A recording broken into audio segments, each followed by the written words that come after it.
Well, good evening, folks. Got a little bit of good news today for a change. Yeah, it's a good thing when you get things like this today, and the way things have been going for the Gators. And I know a lot of folks are very happy to hear that news about this young man, Graham Mertz. We'll be talking about it here a lot tonight. Pastor Ben Troupe has a whole sermon. He is fired up about this guy. So I guess Billy has already won a recruiting battle by keeping his starting quarterback. Yeah, how about that? Much more to come tonight with Ben Troupe, and of course, the Iron Duke will be here, and he'll give us a head count on the portal, what's going on there. And then our buddy, Coach Loren Meadows, joins us tonight. Should be a good show. Come join us. Tell your friends and neighbors. The Buddy Martin Show is now on the air. It's time again for Buddy Martin. Call him up and tell him what you're thinking. But be kind because he's doing the best he can. Better, stronger, faster. Mama says that alligators are ornery because they got all them teeth but no toothbrush. Hey, what if the voice calls while you're gone? Take a message. Bye. You ready, champ? I'm ready for this my whole life. I'm incapable of small talk. But that's why you love me, right? Kind of intimidating to be in the presence of so many great athletes.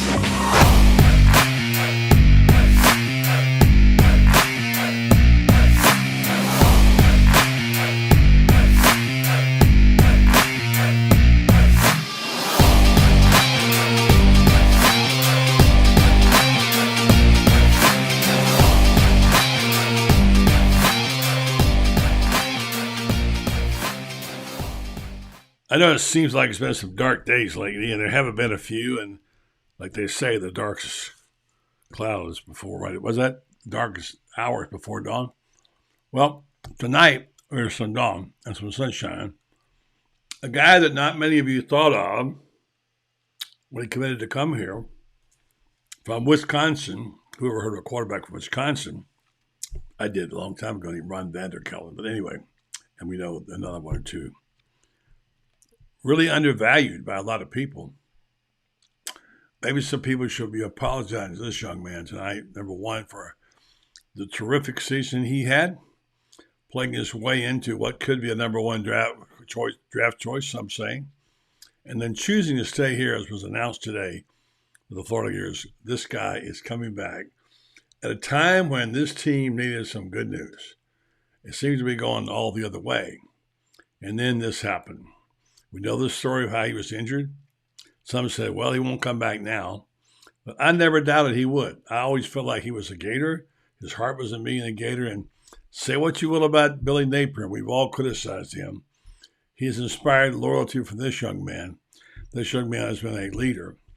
And he's been a terrific add to the team. And now he's coming back. So in a way, Billy's already won a recruiting battle, because he got his quarterback back at a time when quarterbacks are going for a lot of money these days, they say. And it's hard to get somebody.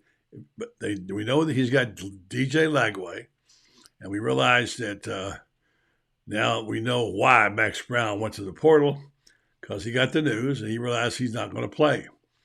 Ben Troupe and I talk a lot about that tonight, and we'll continue to do so more with the guys. So if you're looking for a little bit of good news, you got something tonight for a change. It's been a long time since we had any. But I think for Gator fans should feel pretty good about that. I think it doesn't mean, like Ben said, it's not like Tim Tebow coming back. But it's a good thing. And it's a very good piece of news for Gator fans.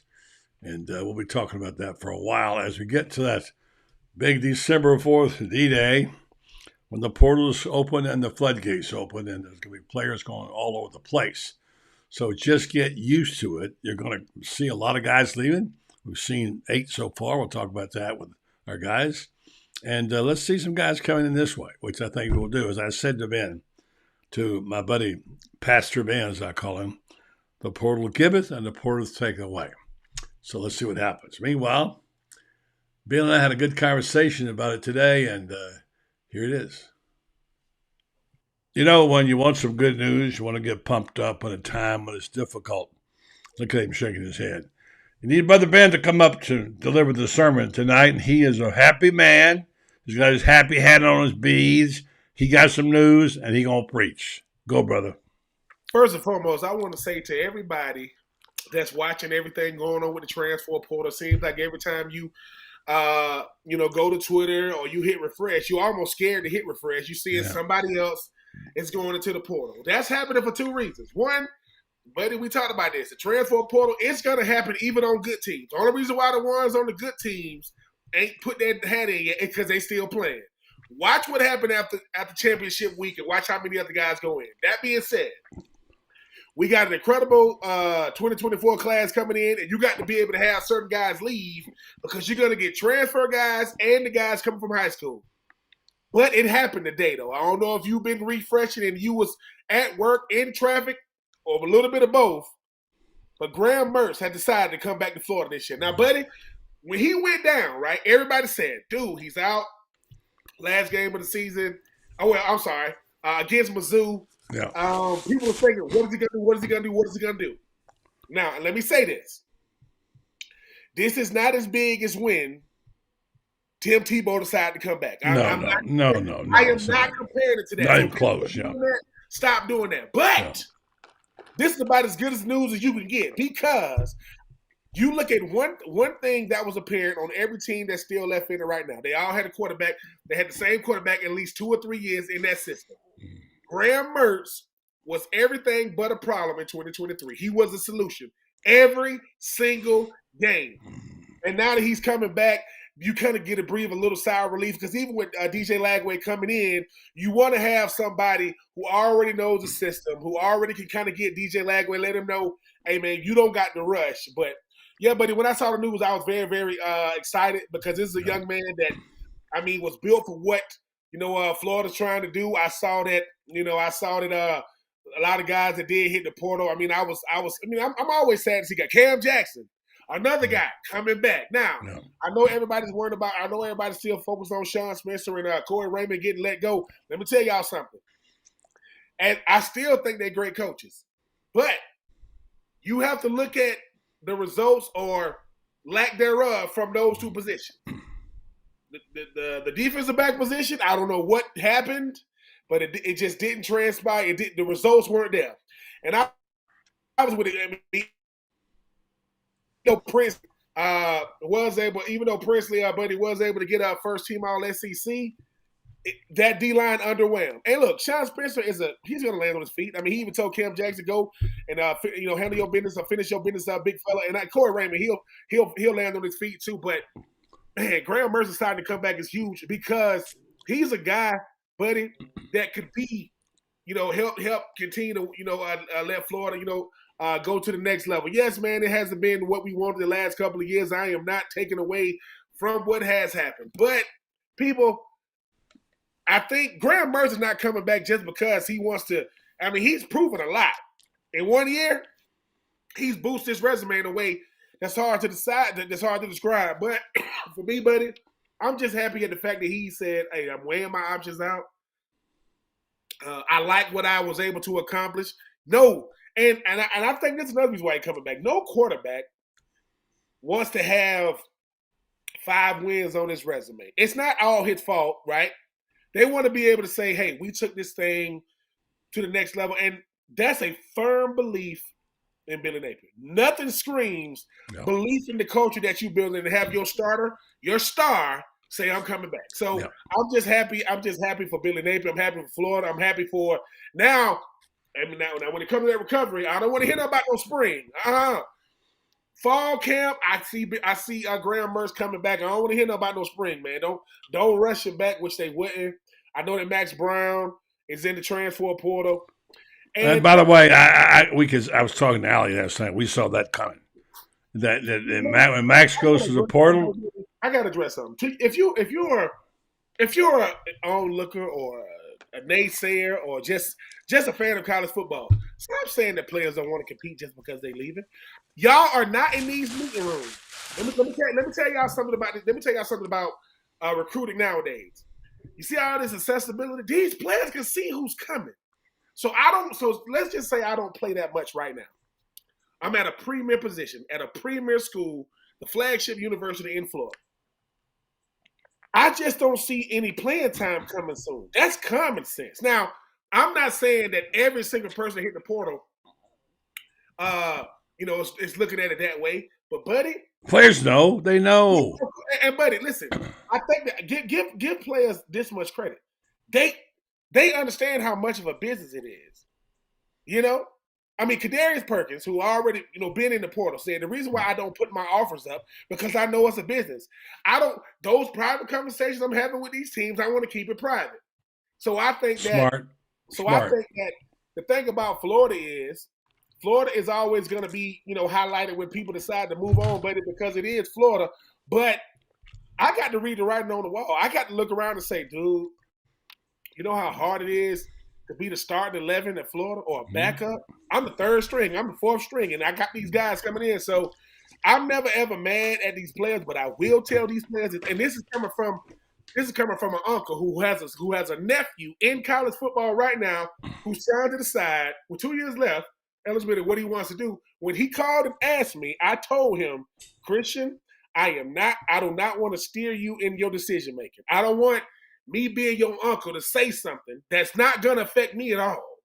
So I said, whatever you choose, be committed to it, because the biggest misconception about college is you're going to play. That is not a guarantee. No one said that. They say you have a chance to come to college and be a part of something special for the next 4 or 5 years. People hear he's going to play. No. So I know that portal thing is what we said it was going to be, but forget NIL. What's changed college football is the portal. It is not NIL. So, but shout out to Graham Mertz, loving the fact he's and how much. Look how different a fall semester makes up. But this time last year, we thinking we got this Graham Mertz kid. Yeah, from Wisconsin. Well, Wisconsin ain't got no quarterbacks. Is he ready for this? Yeah.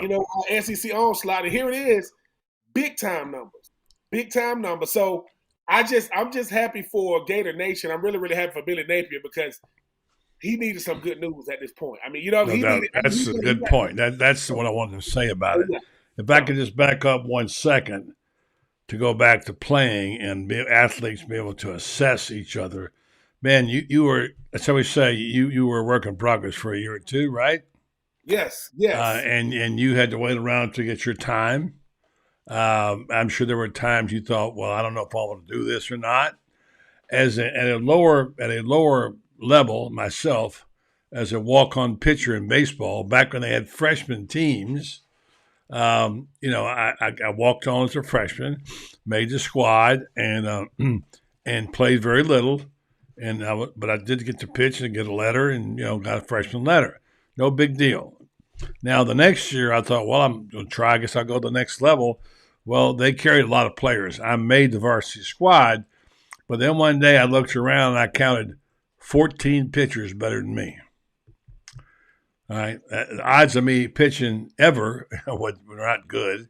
And I went out. I used to go to practice, and I'd go take a few balls in the outfield. And I'd tell you, I'd get my hitting as a complete player, and I took a lot of pride in that. Coach Dave Fuller was watching me one day, and I came over to get walk over to get my bat and go to batting practice. He said, "Martin, where are you going?" I said, "I'm going to take hitting practice." He says, "You got to get over there and practice your control." You know what? I thought, he's right. But I looked at those 14 pitches. I said, you know what? I'm done. I'm having a hard time making my grades staying in school. I don't recommend people quit, but I just knew it was futile. I was never going to be able to play. So I took my glove and I walked in. I turned in my uniform. I said, I'm done playing baseball. Now, they didn't miss me. They didn't need me. But the point is, an athlete knows when he's good enough to play and not be able. I was not going to be able to play. I might have hung around 2 years and shagged fly balls. So you knew early on what your competition level was, but you decided that you were going to step your game up, which you did to a huge level, and had a fantastic year and finished as one of the finalists for the best tight ends in the country. So, again, back to that, who knows? There's guys on that squad that can't play, and you've seen them and I've seen them, and they know it too as well. Yeah. And so, consequently, you got to face the reality of that. Now, back to what you said about the faith. I think what's great about it is that Billy was rewarded for being a good person, a man of honor, for treating Graham Mertz right, and for selecting him as this guy. And Mertz looked around and said, yeah, I can get more money probably, or I've had a good year. And now people are saying now he might be a first-round draft choice. A year ago, he wasn't going to make the Gator team. And so Billy, as a matter of fact, made his choice and let it be known. And here's the important point. He led from strength. Yes. He came out and said, I got my guy. My guy's going to tell you he's coming back. They need that positive messaging right now to stop this bleeding. All of a sudden, you'll see something quiet. They're going to be guys leaving and going. Listen, my brother Ben, in the chapter, whatever it is, of the Ben Chronicles, says the transfer portal giveth and the transfer portal take away. And we're getting ready to see that. But the biggest, I think you hit on something that people don't understand is, I don't think you quit. I'm just listening to what you just said. No, that's not, no, quitting is, I'm not getting my way, so I'm gone. It ain't going my, no, you look around and say, dude, I mean, even with relievers, 14 pitches is a lot. That's a lot, So I don't think you quit at all. I think you said, you know what, man, I can go work on my control. But you said, Coach, I'm not working on my control to never get out there. Now, if I'm working on my control because I got a shot, because the thing about college football or college athletics, perception is the backup quarterback. He can do no wrong because he's not out there. He's always most popular guy on the team, always backup. That's what we call it. If you're the backup quarterback, you are the most loved player because all they got is what you do in practice, what they hear about you in the media, and what you've done in high school. Yeah. When you get out there, here it is. When you get in the game is already decided, and you go out there and make some plays. The difference is this. When Anthony Richardson became the starter, it ain't going to be too many people on the planet more gifted than him, right? More gifted. But what happens is when the gifts become secondary, right? And your preparation becomes primary, that's what we're looking at. The physical gifts take over when you need to call on them. But what happens is, buddy, the head scratches is when you say, hey, man, and I'm going to preface this the right way. For Billy Napier's offense, Graham Mertz is better suited than Anthony Richardson because Anthony Richardson, you got to call plays for him, just for him, because he can take it over, right? I got to call plays, but it gave Graham Mertz a chance to go out there and throw the football. He looked phenomenal, right? He looked phenomenal doing it. He looked incredible doing it. And all I'm saying is, buddy, as a former player, when Ron Zook was down there in Ocala, and Loren goes up to him, what he said about me, he don't got to say that. Now, man, it's humble to hear him say that because Ron Zook has coached a lot of football players, from his first time in Florida to when he came back as the head coach, to when he was at Illinois to in the NFL. But the thing is, I needed a Ron Zook like a Graham Mertz, like a Billy Napier needs Graham Mertz. Billy Napier needs Graham. Because no matter what, look, Jaden Daniels from LSU probably going to win the Heisman. Like Jaden Daniels probably win the Heisman from LSU. They're going to a bowl game, but they're not going to the SEC championship. They're not going to a New Year's Six. So I think, and I'm not saying that Graham Mertz going to win the Heisman. That's not what I'm saying. I'm saying for a Graham Mertz to say, because I guarantee this will happen. He got hurt. He sat down with Billy. Listen, nobody's in there but him and Billy. Listen, let me talk to you. How you feeling? What you thinking? That's what he said. How you feeling? We're going to take care of you. What you thinking? He probably said, Coach, I got something in mind. Just give me a look. Because I don't want to let emotion help me make my decision. Let me get under that. Let them cut me open. Think about it. And then I think he weighed it all out. Because, buddy, I got to say this again. I played in the National Football League. I was blessed to play. It was incredible. It's not Florida, man. And I know everybody says it's not. Man. I wasn't making any money in Florida. No, listen, we invented meal money. Yeah, we invented lint. We dig in our pockets to see how much lint we can pull out. I can pull a lot of it. But what I realized was those guys in college, man, they did something for my personality, for my, well, they finished you off. You got finished as a person, man. Listen, all the insecurities you have, the lack of confidence you have, Yeah. all these things you lacking. Yeah. Your teammates say, boy, we still think you can do it. We still think, like, the social anxiety and all the, the things you deal with, you have to overcome. And I think the thing about it is, for a Graham Mertz, it's something about saying, dude, I can do this. Like, I came in and everybody's outside of my parents and siblings was like, oh no. Because we're looking for every reason to validate the fact that we think he can. That's all we was doing. At first, watch. And he never did it. And now, once we started coming around, this dude can play. Listen, he can't play because he's at Florida. He just is. This is Pat. So I think for him to come back, I appreciate the fact that Graham Mertz is a myth killer. I'm going to tell you what. Everybody thinks it didn't go well as a team. He got hurt. That's it. I never thought that. I never had any doubt he was coming back. I knew he was coming back. The thing about it is, buddy, all it takes is for a player to realize what he means to his team. Like, to me, that's all. Listen, once you realize, hey, dude, the hardest thing to do is to play. An even harder thing to do is to realize what you mean to this squad. You can't win everything. He meant everything to his team. And, buddy, I don't know. Listen, I was blessed enough to be a part of the tight end legacy of Florida. I know nothing about what it's like to be the starting quarterback in Florida. Only a very select group of young men get to say, hey, man, I know what it's like to take a snap at Florida. I know what it's like. I would have killed for that chance. Yeah, absolutely. My 2023 remembrance of Graham Mertz is at night against Tennessee. They score a big touchdown, and he had like he got a baseball bat, and he throws it, and he like swings it. Like, to me, he's built for what he does, and I'm happy to have him. I hope he's gonna take his time getting better. But, buddy, it's like that with me now in media. I know where I fit, but I know who I fit with. So when people go, hey, man, why Buddy Martin? Because I know, for me, I have to be with people who are established in this business. Because if Buddy Martin say, hey, man, just work on this and do that. I know. You told Loren Rutledge that. He said, you ain't just told me that. You done told, hey, Loren, I need you to write this like this. Hey, you know what I'm saying? So, hey, appreciate that very much. Because I know this. I know that Buddy Martin cannot work with anybody just because somebody, hey, buddy, could we? No, I can't, because, So I understand that Graham Mertz understands, man, I need Billy Napier, man. That dude did something for me.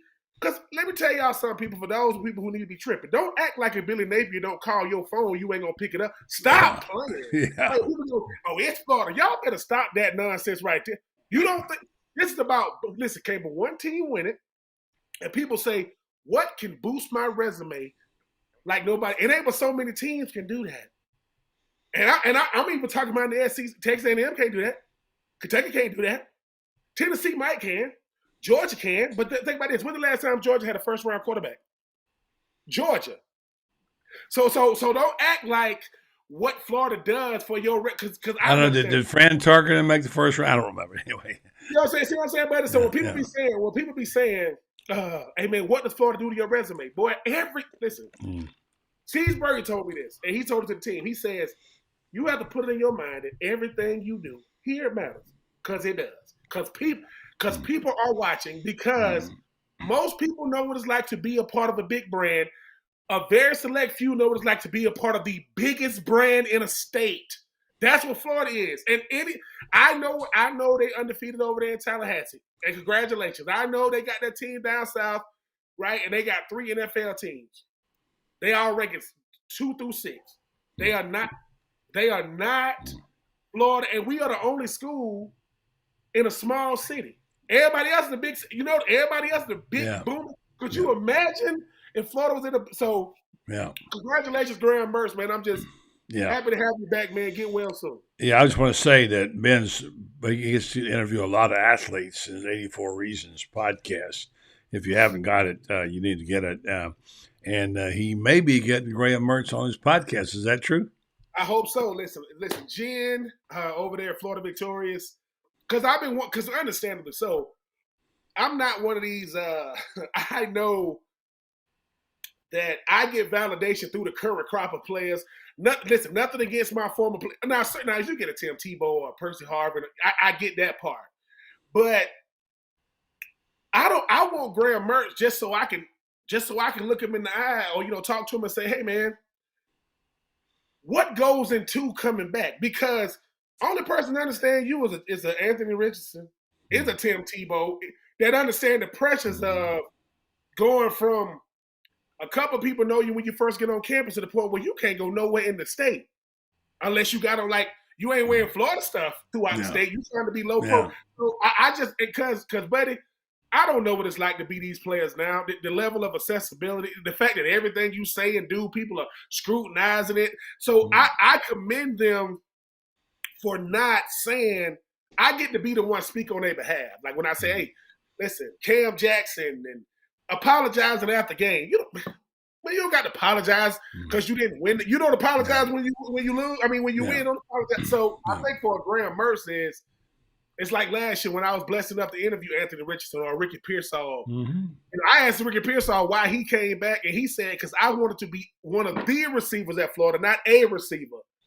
Which, by the way, speaks to the issue of this. He was 52 yards short of getting 1,000 yards. And they didn't give it the ball, man. You can't do that. Let me say this about Ricky Pearsall. Ricky, when you listen, know this. I know everybody wants to hit certain milestones in college, right? But when and I'm not saying this is what he did. When the milestone becomes secondary, it's easier to hit.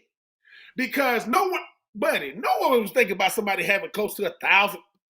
With this passing offense, when it was supposed to be so run heavy, but it shows what Ricky Pearsall needed to show. The whole world was, I'm good. I'm one of the best receivers in the country. Well, he got his milestone with that catch he made. Man, one of the greatest catches I've ever seen. Listen, the new one-handed, that's like the Jordan symbol for football players. Yeah, exactly. Exactly. But for Ricky Pearsall, it's saying, hey man, why you leave Arizona? Why you leave the state? Because he's from Arizona. You go to Arizona State to come to Florida. He says, because I want to know what it was like in the SEC, man. Even way out there in the Pac-12, you can hear SEC, SEC that. Yeah. But he also said, I want to show people I could get open.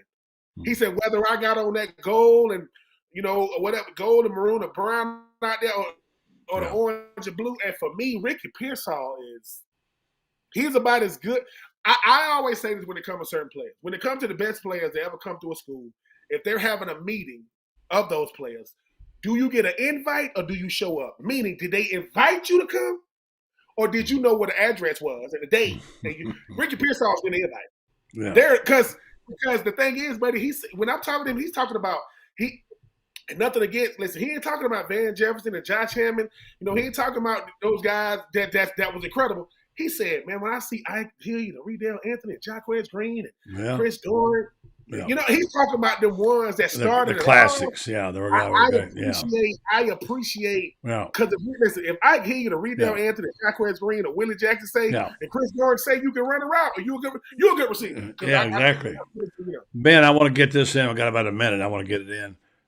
Some sportsmanship things got to be straightened out. Short version of the spitting incident. Did you see it? What do you think about it? And what kind of punishment? Was it Lions? Because I didn't even see it on the TV in the press box. What's your take on that? Unacceptable. I don't. As a fierce competitor myself, I understand how heated it can get, especially when you got rivals. That has nothing to do with football, nothing to do with the game, buddy. Do I think the punishment should be fierce? I think it should be more fierce internally than it is externally, right? But you got to know, hey man, look, you don't cross that line. You just don't, buddy. Because let me tell you something. Now you've taken it beyond the sport.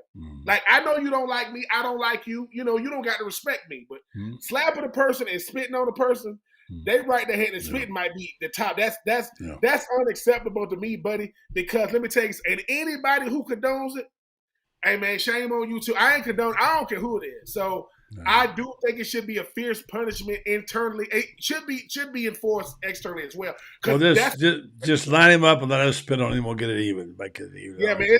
But I'm gonna tell you this. No. Let me tell you something.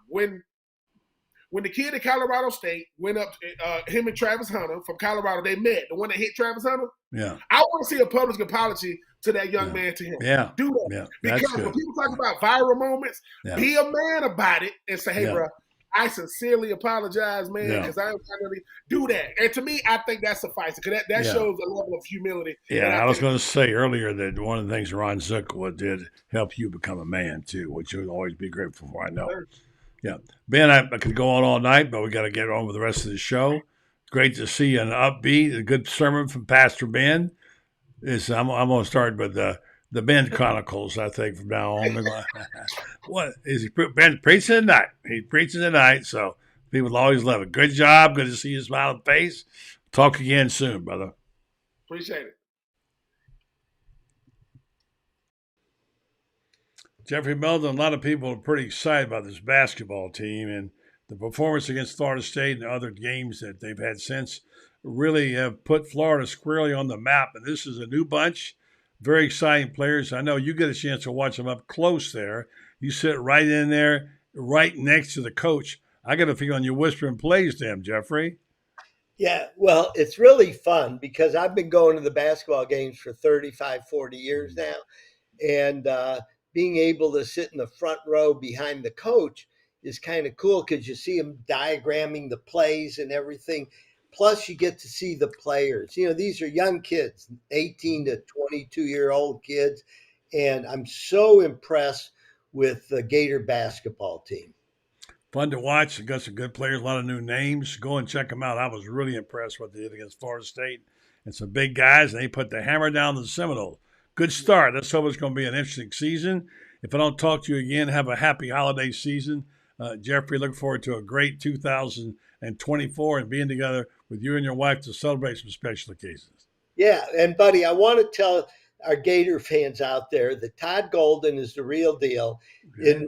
In 1 year, he's put together this really tall team that's going to out-rebound just about everybody that they play. They've got some great shooters. We got 3 or 4, guards in there that are awesome. Yep.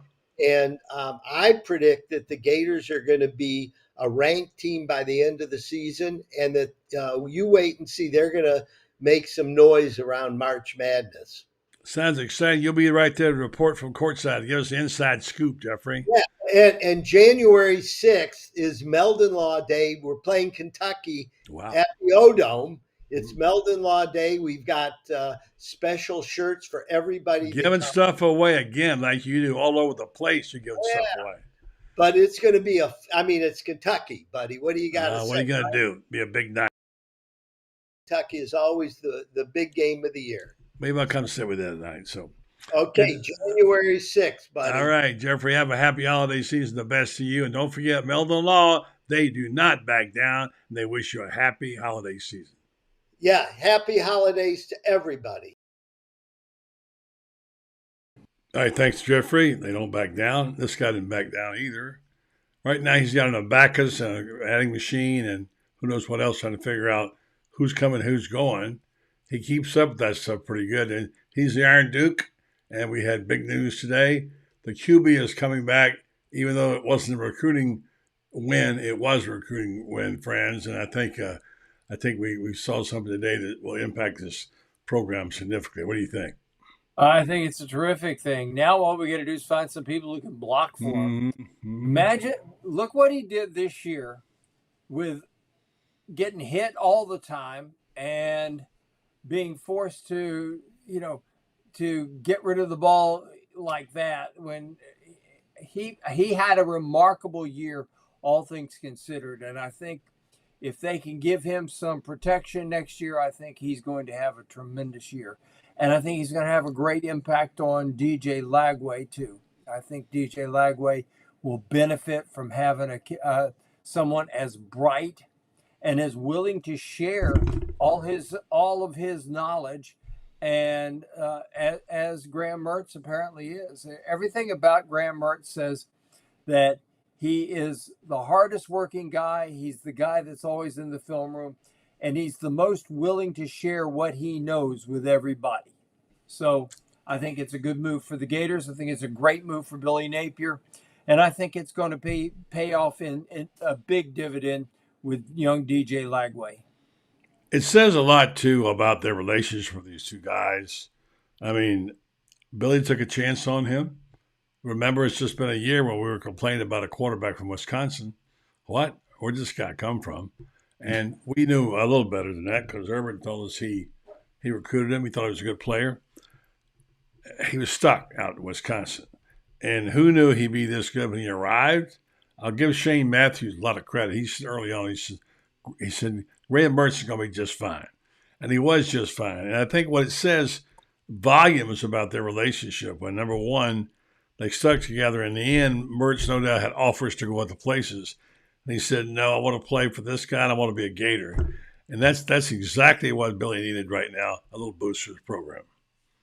I think it's a really big boost to the program. And I think that's one of the reasons that, there was this rumor out there, hot rumor yesterday that Trevor Etienne was going to be leaving. Yeah. And apparently that's a false flag. And, if he's staying, I guarantee you one of the reasons he's going to be staying is because of the guy who's going to be the quarterback and the guy who's going to be the future quarterback. You got to have talent at that position. The number one most difficult position in all of sports because it's the guy that handles the ball on every offensive play. So getting a guy like that, I think probably had a lot to do with the fact that we haven't seen Mr. Etienne in the portal, nor do I think we will. Kamari Wilson's dad denied that also. Yeah, now he's a guy, buddy, I believe that he's going to stay. And the reason I think he's going to stay is I think that they're willing to make a move for him to linebacker, which is where he needs to be. They list him at 205. As I understand, he's closer to 220. Big for a safety. And, we have safeties that big, but he's the right size to be a linebacker and he's got good instincts. And imagine this, you get a guy like that who knows how to cover people at linebacker, and that would be a really good move for him. I'd really like to see him stay. Let's talk about some of the players. Lost Caleb Douglas, the guy who had some promise. Yeah. Cam Jackson, I believe, is coming back. He was out. Yes, and back. He is. Max Brown, we know, is gone. Will Norman's gone. You mentioned Kamari Wilson. Adam Mihalek, the kicker, we're kind of not surprised by that. Because he didn't have a good career here. Jonathan Odom, a little bit of a loss there. Kind of surprised a little bit. Jordan Herman, I don't know that was anything. Jadarius Perkins probably was one that didn't happen. So that's what we have at this point with lots of other rumors. Franz, what do you think of that list? We're going to bring Loren Meadows on here too and evaluate that. I don't see a significant loss in the bunch. And Caleb Douglas, I think, had the potential to be a significant loss, but he was injured all this year, and last year he had opportunity last year with Anthony Richardson here, and I think he only caught about 12 passes the whole year. So, I go back to watching the catch he made against Utah, which was a tremendous catch. Yeah, it was. But he had other opportunities to make big catches, and he didn't. Great potential, but again, this is a guy that was a high school quarterback who's trying to make that transition, and he may take longer than expected. And quite frankly, he's another kid. He's a Texas kid, and there's going to be opportunities in the state of Texas with SMU going to the ACC, for example, TCU needing wide receivers, Houston with a new coach coming in, etc. like that. There's going to be opportunities for him. Baylor getting a brand new offensive coordinator in Jake Spavital. There's going to be opportunities for him in Texas, and I think that he'll probably fit in well back in his home state. They don't got longer. I was on last night with Allie, and we talked about that. If anything Billy can be criticized for is not moving faster on some things, just like Jeremy Foley didn't move fast enough on the facilities. We talked about that on Monday night. Situation is, such that it's not conducive. I think Billy, the measure twice, cut once theory is great, but you don't have time these days. We agreed that maybe they need to move quicker in the portal than what they did. Let's bring in Loren. We'll discuss that. Meanwhile, you answer that, Franz. Well, I think that from what I understand, they're really hot to trot and probably the likely favorites to get a couple of very, very highly regarded kids out of the portal, one of which is a kid out of Missouri State, which I know it's D1 AA, but the kid can flat out fly. A kid named Raylan Sharp, and he's a kid to keep an eye on. And I'll tell you another kid that I think will come into play for Florida, and he's at all places FIU. But if you saw what he did against Arkansas, Arkansas couldn't cover him. His name is Chris Mitchell, and Arkansas could not cover him. And he's a Florida kid, so I think they're going to go after a couple of Florida kids. I mean, a couple of kids like that, and I think he's got to. He needs some experience. You're losing Ricky Pearsall to the NFL, and you got to come up with some guy out there that can set the tone for everybody, particularly with productivity and work ethic combination. Even to Loren over there, I want to talk to him about a player that used to play in Gainesville. I wouldn't mind seeing him become a Gator, and he's played Mississippi State, and that's Whittemore, who's a great athlete and could be a little speed burner or a slot guy. I liked him a lot in high school. He was Mr. College football, high school football in his division. Loren, good evening. What do you think about getting a guy like that added to the receiver corps? Well, Creed would be a great pickup. I mean, a guy that has legitimate sprinter speed, is a 10.8, 100 guy, really fast and quick, plays with a little physicality. I mean, definitely would be a big pickup for the Gators. But I think like we talked about before, I think, unfortunately, UCF might be a better destination for him. And, but obviously if you can get a guy like that, I mean, he could help you on special teams and return game and some of those other things. But I agree with Franz. I mean, you got to get somebody who can come in and with the loss of Ricky Pearsall really set the tone for that group. So if you have somebody that can, come in, has starts under their belt, a ton of snaps, I agree with Franz. They really I think they need at least one, if not two experienced pass catchers for sure. Well, where are they? We'll see. But we know there'll be a lot of people in the portal as of the 4th. Franz, you've been predicting this for quite some time, and you've been advocating the idea of getting rid of about 15 guys and getting. And I agree with both you guys. He's got to build it through the portal. There's just not enough time to do it through recruiting and getting them trained up. Franz, do you think they'll get to that 15 number? And is there anybody out there that think they'll be able to get it? I don't think there's any question there's going to be 15 guys gone. They've got 7 or 8 already gone that we know of. Who knows how many others have basically either told Billy that they're going to be seeking gainful employment elsewhere, or else have been told, look, there's very little chance you're going to play here. And that's one of the cruel things about the sport. And, we used to, back in the day, these were 4-year scholarships. You remember that time, buddy? I do. Might be a little bit before Loren's time because he's the young sprout in the bunch of us. But there used to be 4-year scholarships, and now it's not. Now it's a 1-year deal, and one of the cruel things about it is coaches have that option to renew or to say or to say, son, you're just not going to be able to play here. And I don't think there's a coach out there that enjoys doing that. You make promises to kids, to their parents, etc., like that, and but one of the cruel realities is there comes a time when you got to say, "Son, you're not making it, and you're not going to make it here." I think there's a lot of kids that come to a place like this, and they're not willing to make the commitment to practice as hard, play as hard, whatever like that.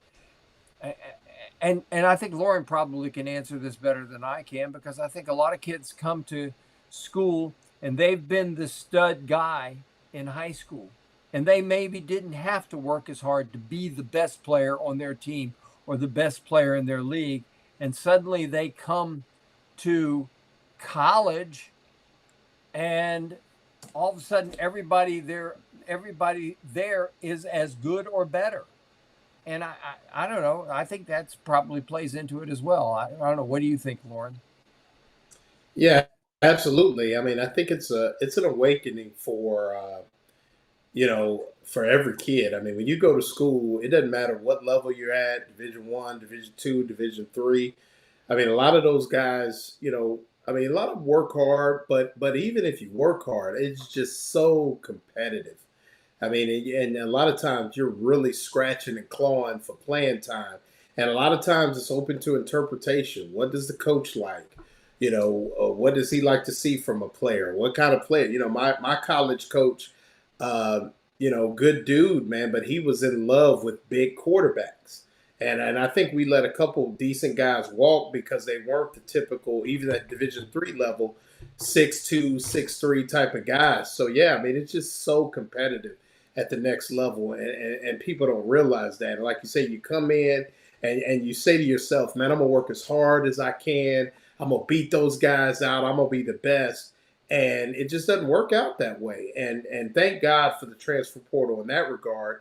Guys can move on and find an opportunity to play somewhere else. You take a guy like Lorenzo Lingard, for instance, was never going to play here in Florida, goes to Akron, has a decent year, and could find himself, in an NFL camp with the opportunity to get paid to play a little ball. But I think, like you said, it's just, it doesn't always work out that way. And as sometimes as fans, people want to see certain guys do well and things like that, but it's just not, it's not that way. And, Florida doesn't have many 5'9" receivers either, by the way. Well, anyway, this is a question that on the super chat that you can pay for, and Chris Sorley paid to get this asked, so we ought to have the decency to respond to each of us to his question, which is, why does Napier keep recruiting the 5'9" wide receivers? I don't know which one he's talking about. I don't think they have a lot of 5'9" receivers. Ricky Pearsall's not 5'9" for sure. So that's one.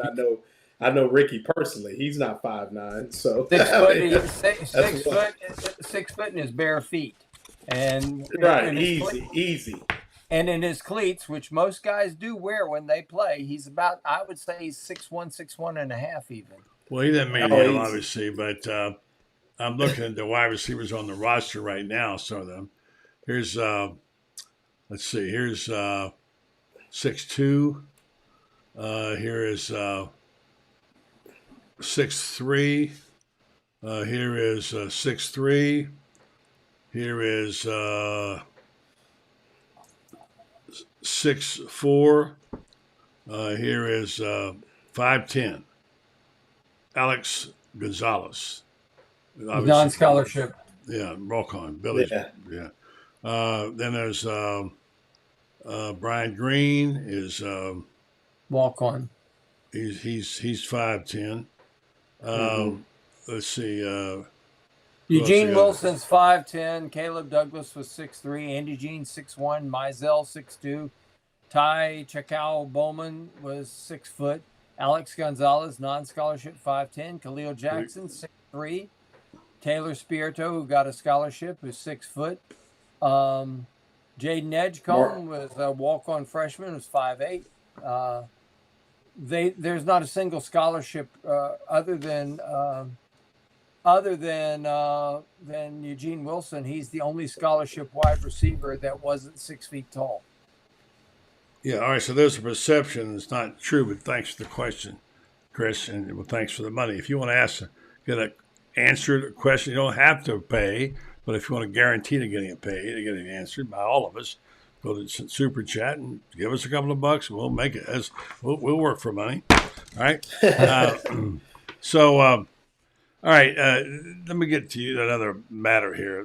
Obviously, the Mertz thing was wore out in the first segment with Ben, but I want to give Loren a chance to respond to it. And then I'd like to talk about the issue of sportsmanship. Everybody's going to complain about doing things like spitting on players. I totally missed that because the TV up there where you're sitting, Franz, which is horrible. We had no audio and I never saw it. Did you see it, Franz? You didn't see it either. No, but what I've heard was he was the second guy, and he spit back, and stuff like that happens in a football game, and nobody.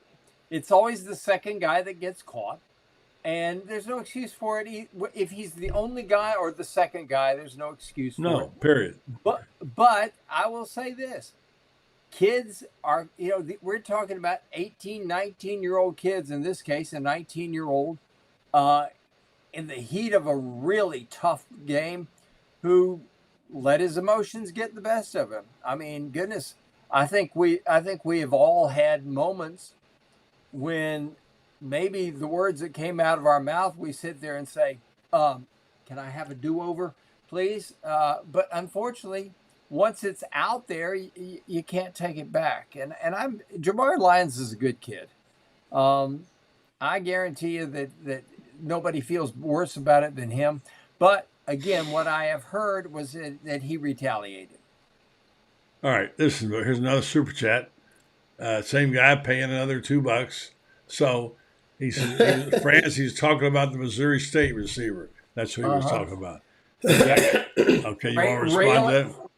Raylan Sharp, who I guarantee you he is an absolute stud. He's a small guy, and I know somebody may not like that because he's only 5'9" and 178 pounds, but by gosh, he can flat out fly. And well, there you go. Chris is right. He can flat out fly, and excuse me. Let me give his stats for the year: 73 catches, 991 yards, and 7 touchdowns for a 4-17. I mean, he was the offense this year, and everybody knew he was going to get the ball, and they still couldn't stop him. So he's a really good kid, good ball player. All right, Loren, you're taking a shot here for the Chris Surley. What? How tall is it? About the 5'9" receivers. He just talked about one. He was right about that.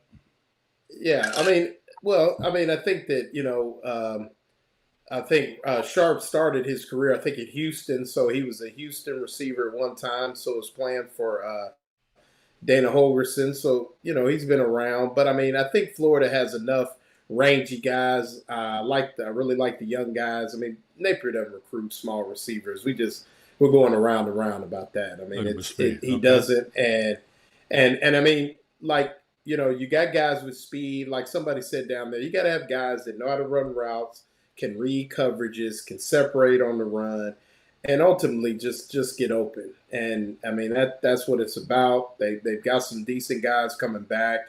Receiver, they have far bigger issues than receiver, for sure. All right, Chris. I keep saying, historic, so. Okay, Chris, that answers your question there. That obviously this is an exceptional 5'9" guy.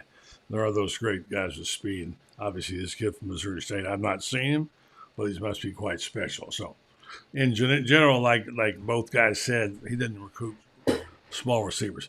Okay, the portal is going to be flooded. How many offensive linemen will they go after? What's the over-under on offensive linemen they're going to try to get, Franz? I say they go a minimum of 3, maximum 5. I think they need 5, but I think 5 more. It's a developmental position, and I think he's recruited well his first 2 years there. But how many of these guys are going to be ready to step in? The guys we recruited last year, I don't think so. The guys the year before are probably just getting ready to be. So I think he's got I'd say 3 minimum, 5 maximum. I think a lot of it depends on Micah Mazuka. He walked with the seniors, but we've seen nothing from him, whether he's going to come back, which he has the option to do, or go on the NFL or transfer. We haven't seen that yet. And I think he's got a lot to do with it. And a lot of it has to do also with Damian George. Is he going to finally accept the fact that he can't play tackle? You know. Well, then don't put him out there. Well, he's a shorter player, I know. But Alabama said, look, you can play guard, and he was effective as a guard. He started about 12 games at Alabama during his career at guard and was very effective, but he wanted to play tackle. That tackle's a money position in the NFL. Guard is not. Loren? I agree with Franz. Three minimum. I mean, I'm going to say not 3 minimum, 3 mustimum. Have to have 3. Have to have 3. And I think 5 is almost necessary as well. I mean, I think they've got some guys coming back, that I think, like Franz said, can be developed into good linemen. I know they really, really like Najee Harris as down the road, very mature young man. But, yeah, they got to get some plug-and-play guys. And I'd say 3 minimum and then 5. Yeah, 5 is ideal for sure. 5 guys that can come in and play meaningful snaps and add depth for sure. I don't agree with Chris saying that Florida's got the worst wide receiver room in their conference, especially with the 2 guys they had last year with Wilson and Mickey Pearsall. Now, I don't know what they're going to have next year. No, and not only that, we've got as good a wide receiver coach as there is in the Southeastern Conference in Billy Gonzalez. I mean, let me put it this way. These kids ran great routes this year, and that had a lot to do with the fact that you got a coach that is as precise a teacher of running the routes as there is in the business. And the wide receiver play just improved dramatically under him. And he's the reason why Trey Wilson all of a sudden goes from a 5'9" high school recruit to somebody who caught about 50 passes this year. I think Trey Wilson's future is remarkably bright coming up for the Gators next year. Right. Well, I mean, Billy Gonzalez has been arguably one of the top 3 receiver coaches in the country since 2004. I mean, he was really good then, and he's really good now. I mean, his guys play with physicality. They play intentionally. He's very strict on them, which is what you got to be at that position. And yeah, I mean, no way. I agree, Fred. I mean, there's absolutely a Billy Gonzalez receiver room will never be the worst in any conference whatsoever. They put They put 4 guys in the league last year. Remember? I'll throw this one at you too regarding Billy Gonzalez. How many drop passes did we have this year? 3 or 4. 3 or 4. I would say I don't think we had more than 7 or 8 drop passes the whole year. Number one. Number 2, how many penalties did we have for holding on wide receivers? I think there were 2 all year, and I think they were both questionable calls.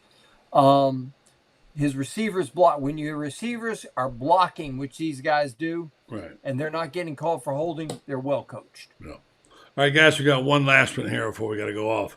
The schedule that's not been announced but has been leaked out for 2024. Florida will host Texas A&M on September 14th. We'll travel to Tennessee on October 12th. Game dates that are set: 8:31 Miami at 9:07 Samford, 9:14 Texas A&M. UCF is 10:5. Tennessee is 10:12. Georgia, of course, the same, 11:2. Florida State, 11:30. Still to be determined: Kentucky, LSU, Ole Miss, Texas, Mississippi State. That is a brutal schedule, guys. Brutal. I look at it. I see nothing but 6 and 6 there. I mean, they were in games this year. I mean, you got to be in the game and see what happens. I mean, it's going to be a tough schedule, but I mean, Are they going to be better? Are they going to be better next year or not? I think too so. Early to tell. It's too early, but I think they will be. Here's the one thing about it, though, buddy. Tell me an SEC school that's not going to have a brutal schedule next year. True. I mean, Georgia, we always talk about the Poodles. Well, the Poodles next year, have got to go to Alabama. Mm-hmm. Think about that. Texas and Oklahoma add a new dynamic to this league, and they're gonna cause a lot of schedules to go maybe upside down a little bit. And here's the other thing. Look at what's going on with coaches right now. There's a lot of activity going on in the SEC. Jeff Lebby, first thing he did was he fired his entire offensive staff this year. Who is Mike Elko bringing with him from Duke, for example? I from what I'm understanding, that defensive line coach he's got, who is absolutely incredible, is on our radar, Justin Simmons, and he won 7 straight state championships at Buford, Georgia, when he was a high school coach. And he's from Miami, coached at Miami, and he's a guy that's got the connections. And he's a guy but these are guys that you don't know. Does he go to A&M? Is he in the play for Florida? So forth like that. They've already replaced a lot of coaches in a lot of places. Bobby Petrino now to Arkansas. Oh my gosh. Yeah. So he was at the game last night. Yep. When they played. And I'll tell you another one to watch out for. Kirby Moore, who is the offensive coordinator at Missouri. Watch him go to Boise State and be the offensive coordinator for his brother, Kellen Moore, up there. Watch them go up there and be brothers. And people might say that's a sideways move. Well, guess what? The Pac-12 and the Pac-2, shall we say, and the Mountain West are going to become a conference and they'll be considered a Power 5 conference. Loren, you get one more, and I'm going to tell you what the assignment is this weekend. Go ahead, Loren. Whatever. Comment. No, I mean, well, yeah. I mean, I just think that, like you said, it's too early to tell on anything right now. It's going to be a lot of moving and shaking. A lot more will iron out after this weekend, depending on some of the outcomes. Could be whether guys are offered jobs or if they're staying at their schools, respective schools. So it's going to be a lot of moving and shaking in the month of December. There always is. And, to say where Florida could be, I mean, I think this team will look totally different in some parts and ways. And, like you said, I mean, there could be a lot of opportunities for coaches and guys to make their way. A lot of people want to come into the SEC from other places. And, so it just will be interesting. Just enjoy the ride and see how it all shakes out. All right, so people are kind of picking the Mertz thing apart. I think it's good news. I think it was an endorsement by Billy's program, by his quarterback, a guy who's wanted to many places and could play in the NFL. Ending with that, Absolutely. Tomorrow morning I'm going to be talking to Urban Meyer. I'm going to go back to the day, and Franz, you remember this quite well. Is there a certain point in time where destiny just flips over some incident that you had no idea? I remember riding home from Atlanta after the playoff game, Franz, and the day that Urban had gotten beat by Saban, and then reportedly was going to the hospital, and people were calling me asking what was wrong.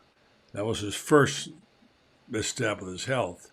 He, of course, had taken the Ambien that night, and it didn't set well with his digestive system or his heart, and fell out of bed, and that was a scary moment. And things changed, and they never changed back for Urban, who came back and actually resigned and then decided to stay, and then shouldn't have, and had a bad year for going out. I'd go back to the thrown shoe, Marco Wilson. The day that happened. What happened since then? The program's fallen apart. The curse of the thrown shoe. Is there a time when like when Carlos Dunlap was coming home from a party, a guy who didn't even drink and had a couple of drinks at, I believe, Billy Vasco's party and passed out at a stoplight and was arrested by police and was kicked off the team for the national championship, for the SEC championship game. Sometimes it just goes against you. Georgia has had everything go right except for the off-field things. Is there that time, and Franz, you remember that day, that night when it happened, I guess things can also reverse the other way. Your thoughts, Franz? Well, I think that you can dig a hole that becomes really difficult to dig out of, whether it's through off the field incidents, whether it's through bad coaching choices, bad assistant coaching choices. I'll give you a perfect example. I think Will Muschamp, had he come here and had the option of a good choice as an offensive coordinator and had a good one to begin with, maybe bring in somebody with the kind of experience. I'm not saying bring in Bobby Petrino, but with the kind of experience of a Bobby Petrino, could have changed the entire direction of his career and Florida football. Things happen that you just never anticipate. And it's a crapshoot out there. People don't realize the pressure I think that coaches are under to produce. They're making $7 million. I'll give you an example. Billy Napier's making $7 million a year. How many $7 million a year jobs are out there for former Furman University quarterbacks? Not too many. How many $11 million jobs are out there for former Kent State cornerbacks? Not many. Yeah. Not many. The pressure's on these guys, and we find out what they can and can't do. Some guys respond to it, some guys don't. But you're right, buddy. Florida, the shoe was a terrible thing, and then the next week up there, to give a game away against Alabama, which we did. They're 9-1 and going to play in a championship game, and all of a sudden their whole world. I'm saying Dan Mullen lost his job just all the next year, so it just all went south in a hurry. Yeah, it does. Yeah. Stuff like that happens. I mean, Dave Aranda 2 years ago at Baylor was 12-2, and everybody's saying, I mean, this is a guy that could be Nick Saban's replacement in a couple of years if he retires. Now he's fighting for his job and having to hire brand new coaches and stuff. Man, stuff changes in a hurry. And I think we ought to go get Marco Wilson's shoe and burn it in the middle of Florida. That might That's be. going to be like Luke Skywalker's lightsaber when he chopped his hand off. Where's the shoe that Marco threw? Exactly right. Let's go get it. I think that's a good assignment for you, Loren. You know people. Go find that shoe. Let's burn it. I bet it's in Baton Rouge somewhere. I got a great idea. Let's call there are exorcists out there. Yeah. Let's call one, put him on the precise spot where the shoe was thrown. Okay. And have him exorcise the swamp. You said exorcise, not exercise. Franz, you're in charge of that. Let's make that happen, okay? You're the exorcist in our group. Hey, now Dayglow's family is Native American, and I guarantee you we could bring them in there and call down the great spirits and absolutely. Well, she'd get it done, unlike others. Yeah. Today is the last day of Native American month. She's been on one all month. So all right. Yeah. So if we never need to get it to rain, we'll have it holler down for us. Guys, good stuff. Guys, living proof right there in Loren Meadows that guys outkick their coverage all the time. Mm-hmm. And sign me up. I'm like Trey Smack. Let me just kick it out the park. Yeah. Good stuff, guys. You have a good one. And tomorrow morning, we got Urban on tomorrow morning. What should I ask Urban? I'm going to ask Urban about that day again on Carlos Dunlap. What should I ask him tomorrow morning? I would ask him, did he, at what point did he really start feeling the pressure that year? Because we sat there, we stood there beside him at so many press conferences when he's because we were doing the after practice thing when he gets surrounded. And we were noticing that he was losing weight and that he was a guy that normally was pretty easily approachable and had night, if he knew you, he'd give you a smile, whack you on the butt with his Gatorade bottle and things like that. And he started changing. I mean, I would ask him, at what point did you start feeling the pressure that year? Spurrier says that, after 12 years, he got tired of people coming up to him when he's trying to eat dinner and asking for his autograph, and then getting pissed off with him when he asked him if he could finish dinner. Loren? I say ask him, I know you guys have talked about special teams, but ask him exactly what he did to get a full program buy-in to special teams. Because it's not just one man, but what did he do to really get everybody to buy into special teams? Because it told them they weren't going to play unless they thought they weren't going to go to the field. But I mean, I'm talking coaches. How did he get a full staff buy-in? Yeah. All right, I'll ask those questions tomorrow. It'll be on tomorrow afternoon. Producer Brendan Martin will launch that tomorrow afternoon. And Best Fries in Football, one of the best football shows going around. Guys, great job tonight. Appreciate it very much. Thank care. You very much. We got no ball this weekend, so I'll be on the phone to you guys. All right. All right. Watching those playoff games. All right. All right. Thanks to the team for Franz and for Loren and earlier Ben Troupe preaching the sermon.